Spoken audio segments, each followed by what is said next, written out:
let's get into this spooky wookie recipe. And more importantly, it's made with Good Life Organic, one of my favorite conscious healthy brands. When the kids come trick-or-treat, I used to give the kids apples. I wasn't the most popular. First, we're gonna do some Dracula fingers. So you start off with a base of pumpkin seeds that I grinded in the Magic Mix. Then we're gonna add in some more pumpkin seed powder, and there.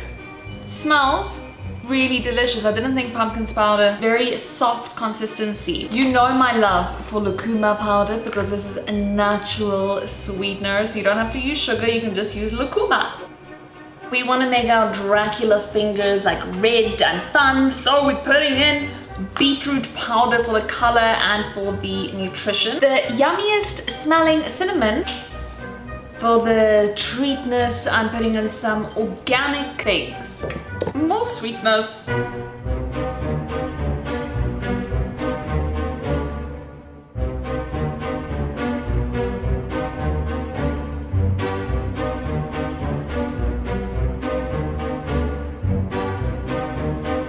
Next up, we're making a spooky pumpkin smoothie. Like a scary pumpkin smoothie. Scary good pumpkin smoothie. Boo-ha-ha. Let's conjure up a frozen banana from the freezer. And then I've got some frozen pumpkin, so we're gonna pop it in. Some water, not too much because you want to have a nice consistency, like a creaminess. We add in the lucuma powder because it's treat time, so they're natural. It's not like normal sugar. Doesn't have the side effects, it doesn't have the calories, it's all good. Cinnamon powder, need to open up here. Christmas and Halloween all together, a little bit more. Yummy! Let's blitz!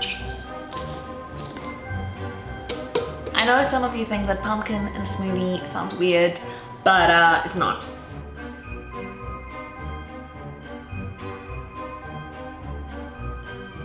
For those of you who are like me, I actually don't have a sweet tooth. And I have more of a salty tooth. I'm gonna show you my favorite little like pumpkin salad that you can do as a side dish when you have your guests over. The kids are treating, you are treating, and this is how we do it. Bunch of organic baby spinach. I oven roast the pumpkin, I cut it into cubes, and then I just put it in the oven without oil, without salt, and get it burny so it becomes like chips. The burnt, the better. Onions, which I also dry roast in the oven, no oil, no salt. Same time when the pumpkin goes in. Caramelized flavor. Steamed zucchini, literally my favorite vegetable. Some pumpkin seeds, pumpkin themed salad. We want to treat up the salad, and we're going to do that with some Good Life Organic naturally. Black cumin. This is absolutely delicious. Color for the salad. Sprinkle your pumpkin seeds. We need to have a bit of a bite, so that is why we're going to use some of the new smoked paprika. Got that punch. Black sesame seeds. You've seen them at fancy restaurants, like all the fancy people do them. And then we mix.